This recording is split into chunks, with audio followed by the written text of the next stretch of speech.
You mentioned that on one of our prior episodes, but I'd love to just have you to give us the 30,000 foot review of that one, because that's a good one that I want to make sure that people are aware of. Walk me through the client who nearly went bankrupt because of the timing or the RSUs on paper versus reality.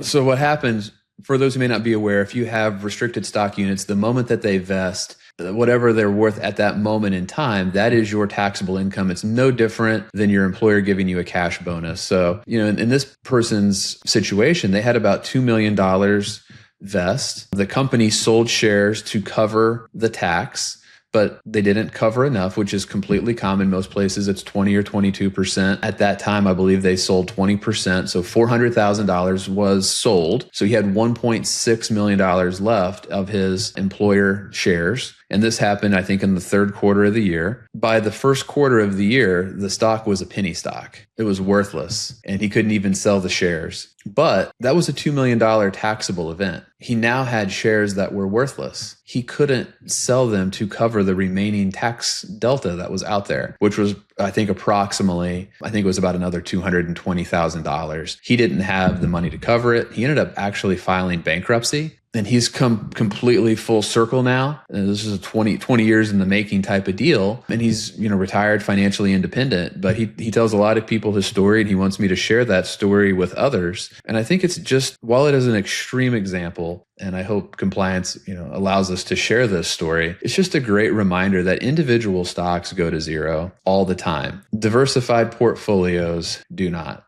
and they have not in human history. And we always talk about stocks being the opposite of being in the casino, right? The longer you stay in a casino, the higher the likelihood is that you walk out with less money when you entered. Owning a low-cost diversified portfolio, we're talking about broad-based indexes. The longer you stay in them, historically, you've had the higher probability of having a good return. So it's the opposite of the casino. However, individual stocks, and there's been a lot of work done on this on a couple very large studies, if you hold any individual stock for 10 years, there's a greater than 40% chance that stock will be worth less in 10 years than when you purchased it. An individual stock does not work like a diversified portfolio, and people do not understand that. And then in addition, very few stocks have actually outperformed a T-bill over a 3-year period, essentially cash. And if you go back to 1926, 4% of stocks have accounted for the entire accumulation of wealth in the stock market.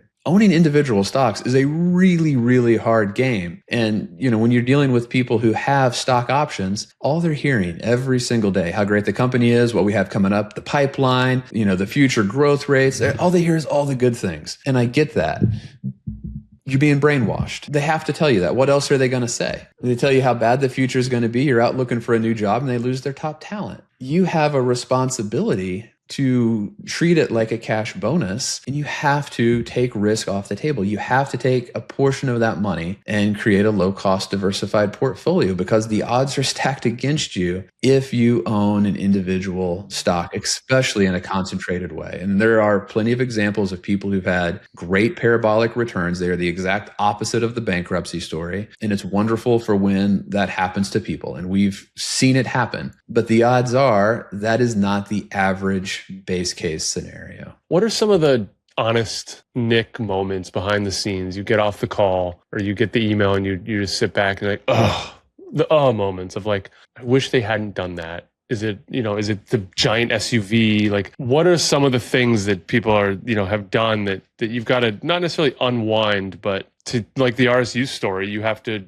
have a kind of rise like the Phoenix or get them back on track situations? Yeah, the stock one's a really tough one. And it doesn't even have to be their employer stock, right? They could have had a Robinhood account that they put some nominal amount of money and it's done incredibly well, but now they don't want to do any sort of diversification out of it. I mean, I think it's just a good, before you buy any individual security, I think you do need to have some guardrails around it. If it gets to this point on the upside, I'm going to at least take out what I invested into it. If it gets to this level, I'm going to take out all my gains and leave my initial investment. Or on the opposite side, if it drops 50%, I'll sell half. If it drops another 20%, I'll sell the remaining half, right? Generally speaking, most stocks that lose 60% never recover to reach their previous high. Not all, but most. I mean, the vehicle one's a tough one, right? I mean, if people are doing everything right and they splurge a little bit on a vehicle, that's fine. But, if there are people that are struggling to get to a point mathematically where it seems that they're going to be able to retire at 60 to 65 and, they trade in a $30,000 vehicle for an $85,000 purchase, and that additional $800 per month could have gone to funding other parts of the plan. Like, that's hard, but it's their life. Like you're a guide in it, but there's a trade-off to everything. Okay, if you did this, I mean, I'm fine with that, but this is the other side of that coin. This is what it means in real terms is now, retirement is not 62, it's 68. Or this means that if retirement's still 65, it means you're going to have to live on this number, which is $2,000 a month less than what you had hoped for. Are you hardened to it now? I mean, it's been 20 plus years in the business. Does less surprise you and move you versus like you've just seen it and you're like, okay, well, this is how we handle it from here. Is that kind of what I'm hearing? I never take it personal, right? And people are trying to make the best decisions in the moment. I will say, I think it's wonderful that so many people now call me from the dealership, which I think is fun. Like, hey, this is what I'm thinking about doing. What do you think? Is this okay? Can we do this? And Nick's never once said, good idea. There's plenty of reasons why you need to get a new vehicle and everything like that. And I think all of these things boil down to, and what I've gotten better at over the years is explaining the trade-offs. All right.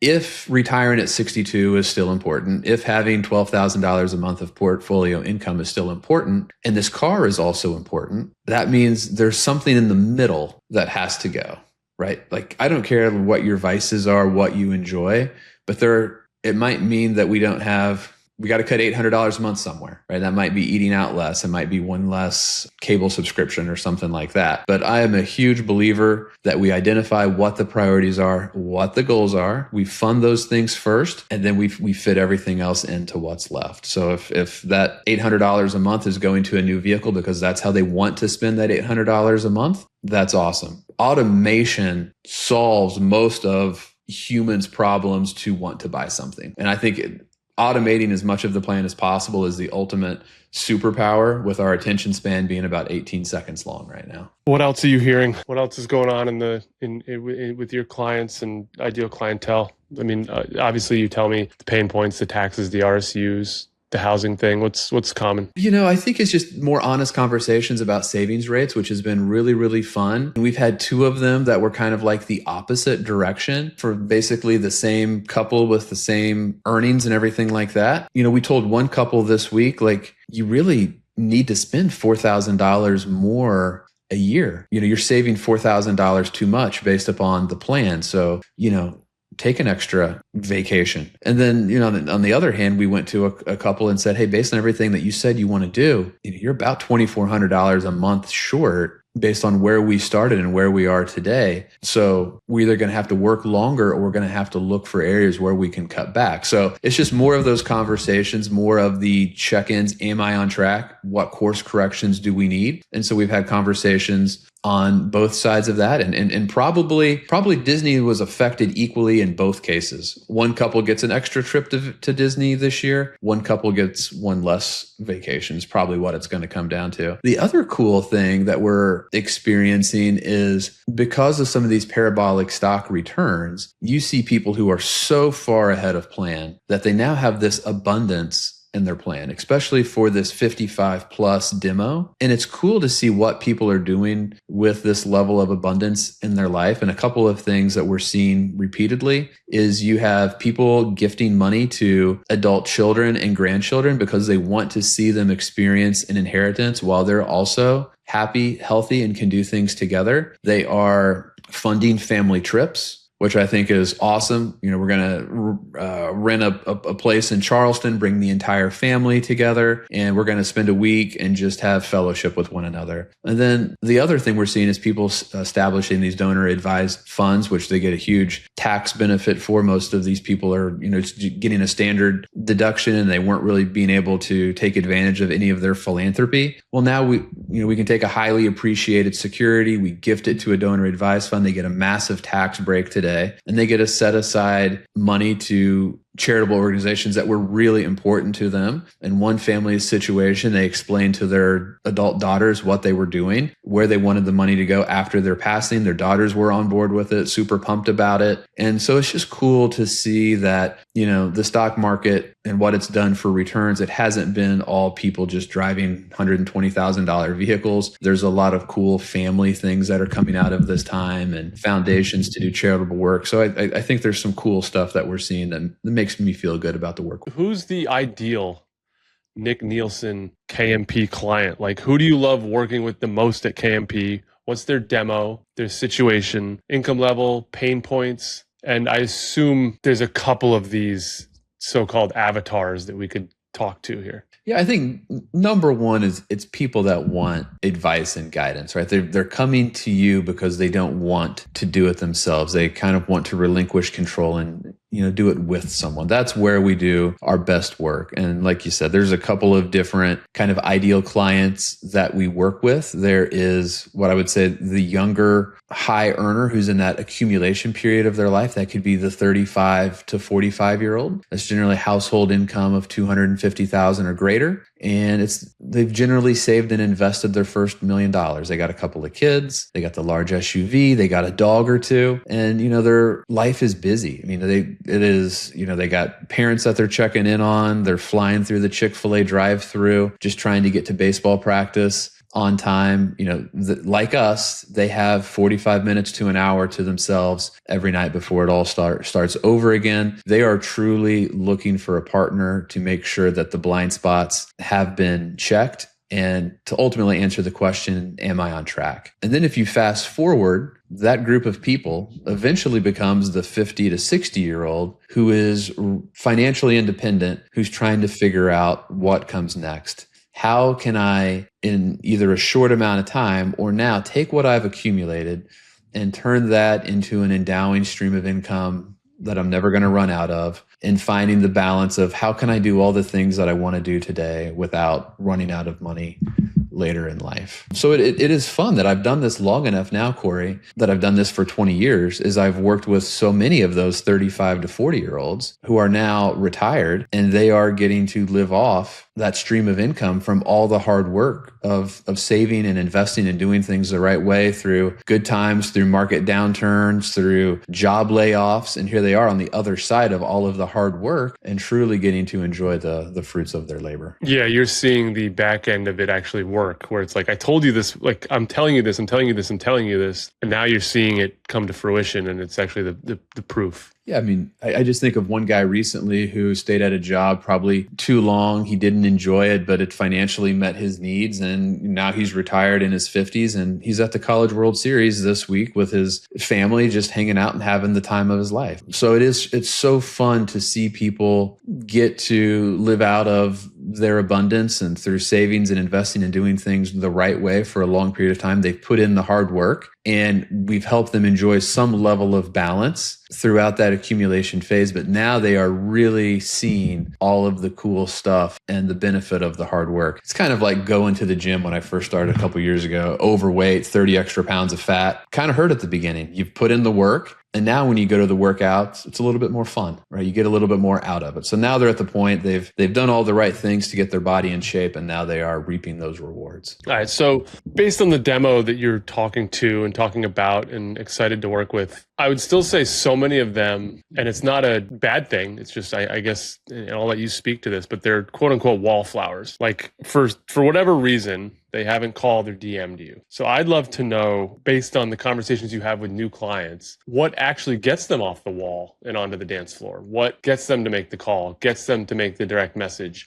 gets them to connect with you guys and say, I'm ready to go? Most of the time it's a life event. For a lot of that younger cohort, the earning 250 plus, got their first million saved and invested, it could be a job change. All right, now that's enough to push me over the edge. I know I need to do something with the old retirement plan. We've never really figured out how everything fits together. It's probably worth reaching out to Nick. That's number one. Number two is an event has happened, like a stock option vesting, a huge tax bill related to that they weren't prepared for. So it has opened up the world to, I don't know what I don't know, but I've been following Nick online for a couple of years. I feel like he's someone that I could relate to. Let's reach out and have a conversation. So the two that I'm hearing from, from that demographic is job change and pain point of taxation. For the client who is getting really close to being financially independent, or who is making that final turn to figuring out what's next into, retirement financial independency, it's generally someone who has had a breakdown in communication from a current advisor. That is the reoccurring theme there. I never hear from my advisor. They aren't answering these questions that I have. When I talk to them, when we get together for our annual review, it's only about my investment performance. I don't know if I have enough money. I don't know how to take income from these investments. I don't know if I have my account structured the right way where everything is going to pass to my kids. He can't answer my question, do I need a trust? And so they come to you with all these questions because they're not getting the answers from their current advisory team, or they're not getting them in a timely fashion, which is open the door. And once the door is open and I get a chance to show them what real planning looks like, they're pretty locked into KMP. Let's scratch at that for a minute. Why aren't they getting what they need from said advisor? Job's hard, right? And to deliver to what most people need, most advisors have never been equipped, trained to do it. I was incredibly blessed that I got into this business and I got to work with some amazing financial planners. That's not the norm. But, I had an 8-year period of my life where basically I worked with really great financial advisors every day. And I asked them tons of questions, and I got to take what I thought the best of each one of those advisors was and build it into the process that is how we do things at Know My Plan today. There is no training in this industry. It's all sales, but real planning, to learn the craft, it takes a ton of time. And to do it the right way, it takes years. And to have a repeatable process that you can go to in good times and bad, most people never learn that. And I just got really lucky with the people that I got into the industry with, who were great mentors. But there's no program that's designed to teach financial planners how to do it. You got to go out there and figure it out yourself. And most people just fall back to, it's just investment management only. And the complexities of, people's financial situations today, investment management only is not going to cut it for the type of people that we're meeting with on a regular basis. I'll add to that. I think there's a level of your clients and people probably want to have more genuine human conversations as well, which I don't know that most are equipped or want to have in this industry. I will also say that I think it takes a strong-willed, determined and disciplined person to do this job really well, because like it or not, there's a level of temptation in it that allows one to take it easy after they get to a certain point. And that's human nature, right? We're gifted to have a choice here. And if you're fat, fed, healthy, and can be comfortable, it's hard to care that extra 10 or 20% all the time. And I think that that's a big difference that you guys have. I appreciate you saying that. And this job to me gives me a lot of meaning and purpose and joy. And I enjoy the craft. I enjoy the relationships with the people that we work with. Like, I truly would hang out with our clients. I like them as people. I don't think a lot of people in this industry really get a lot of meaning and purpose from the work. The meeting with clients, the doing the financial planning, the figuring out how all of the puzzle pieces fit together. I find that incredibly personally rewarding, and it gives me a ton of energy. I never want to be one of those financial planners who becomes the manager of people not involved in the planning. I understand that as Know My Plan grows, we'll have more advisors that join Know My Plan, and there will be some level of mentorship and providing guidance that will have to happen. But I will never be in a situation where I lose the day-to-day planning relationships, because to me, that's what juices me up. Like, that's my game 6 of the NBA finals. Like, that's what I get out of bed to do, because I love seeing how the puzzle pieces fit together. I like making sure that we're on the path. And if we're not on the path, I like making the course corrections. I mean, hard to survey that, but just from anecdotally from people that I know really closely in the business, most people don't have that same level of meaning, joy, fulfillment that they get out of it every day.